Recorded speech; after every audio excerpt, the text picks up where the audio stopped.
एक बात करूंगा, वो जरूर करूंगा, और हमारे अपोजिशन लीडर राहुल गांधी जी भी इसको मानेंगे।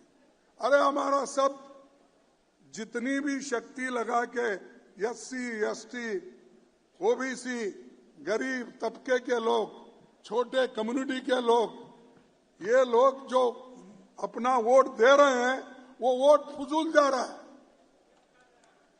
नहीं, वो ईवीएम छोड़ दो, हमको ईवीएम पीवीएम कुछ नहीं, हमको होना बैलेट पेपर पे वोट, बस।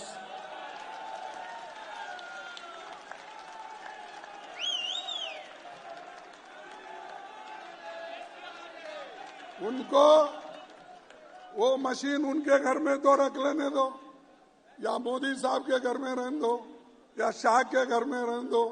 अगर किसी गोडाउन में, अहमदाबाद में बहुत से गोडाउन बने, वहां ले जाके रख लेने दो, हमको बस पेपर पे करो।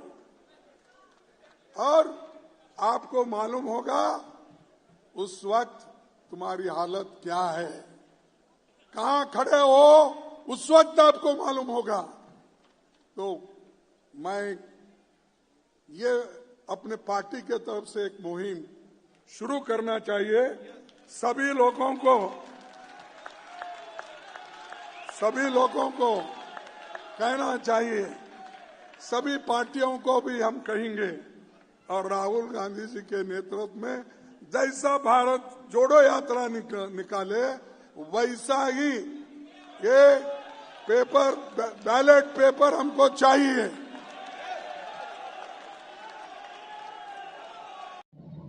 नमो बुद्धाय, जय भीम, जय संविधान, जोहार साथियों, आपको याद होगा लंबे समय से हम एक आवाज उठा रहे हैं कि ईवीएम हटना चाहिए, बैलेट पेपर वापस आना चाहिए।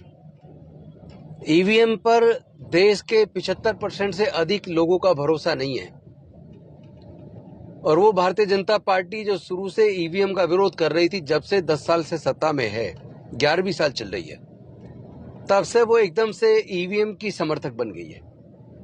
जब देश के लोगों को ईवीएम पे भरोसा ही नहीं है, वो बैलेट पेपर से चुनाव चाहते हैं, तो फिर बीजेपी को दिक्कत क्या है? इलेक्शन कमीशन को क्या दिक्कत है? मैं धन्यवाद करूंगा अखिलेश यादव जी का और तमाम विपक्ष के नेताओं का, जिन्होंने ईवीएम को हटाने की आवाज आज संसद में बुलंद की। ईवीएम पे मुझे कल भी भरोसा नहीं था, आज भी नहीं भरोसा। मैं 80 के 80 सीट जीत जाऊं तब भी नहीं भरोसा। और मैंने अपने चुनाव में कहा था अध्यक्ष महोदय कि ईवीएम से जीत करके ईवीएम हटाने का काम करेंगे। न ईवीएम का मुद्दा मरा है, न जाएगा खत्म। जब तक ईवीएम नहीं हटेगी, हम समाजवादी लोग उस बात पर अड़ग रहेंगे। और साथ ही साथ तमाम विपक्ष के साथियों से, यहां तक कि सत्ता पक्ष से भी मैं निवेदन करता हूं कि ईवीएम को हटाने की आवाज सब लोग मिलकर बुलंद कीजिए। जनता आपको चुनती है, जनता का भरोसा आपको चाहिए। जिसके अंदर भरोसा है वो चुन जाएगा। जब ईवीएम पे भरोसा ही नहीं है तो उसको जारी रखने का मतलब क्या है? इलेक्शन कमीशन अपनी जिद छोड़े और बैलेट पेपर वापस लाए। बस यही मांग मैं करना चाहता हूं, और तमाम देश के लोगों से कहना चाहता हूं कि इस मांग को सब लोग मिलकर बढ़ाइए। जैसा अब से 6 महीने पहले सब लोग मिलकर पूरे देश में ईवीएम हटाओ संयुक्त मोर्चा के माध्यम से कर रहे थे, उसी लड़ाई को अब और तेज करने का समय। अदरवाइज लोग कहेंगे चुनाव आता है तो ईवीएम के बारे में बोलते हैं, वरना चुप हो जाते हैं।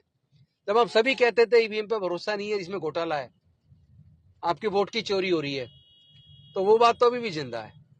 इस लड़ाई को तो लड़ना पड़ेगा। ईवीएम को हम लोग मिलकर हटवाएंगे। इस लड़ाई को सब लोग मिलकर तेज कीजिए, संसद के अंदर भी और सड़क पर भी। निश्चित तौर पर हम और आप सब लोग मिलकर ईवीएम को हटाकर बैलेट पेपर वापस लाने में कामयाब जरूर होंगे। खबरों की विस्तार से जानकारी के लिए सब्सक्राइब करें हमारा चैनल और क्लिक करें बेल आइकन पर, ताकि कोई भी खबर आपसे अछूती ना रह सके।